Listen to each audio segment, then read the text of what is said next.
Kakinada rural మండలం తూరంగి గ్రామం పగడాలపేటలో నూతనంగా పునర్నిర్మించిన శ్రీ సీతారామాలయాన్ని సానా సతీష్ బాబు సందర్శించారు. సానా Satish Babu foundation, Harish charitable organisation సంయుక్త ఆధ్వర్యంలో సుమారు 20 లక్షల రూపాయల నిధులతో పునర్నిర్మించిన సీతారామాలయాన్ని సానా సతీష్ బాబు ఫౌండేషన్ చైర్మన్ సానా సతీష్ బాబు, హరీష్ చారిటబుల్ ఆర్గనైజేషన్ తలాటం హరీష్ దర్శించుకున్నారు.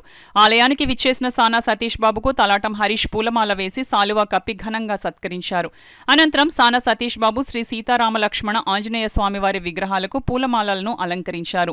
కొబ్బరికాయలు కొట్టి పూజలు చేశారు.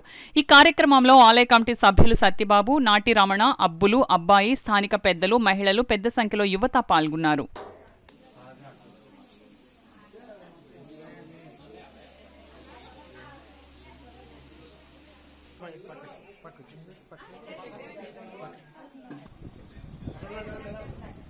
అందరినీ అలా ఉండండి.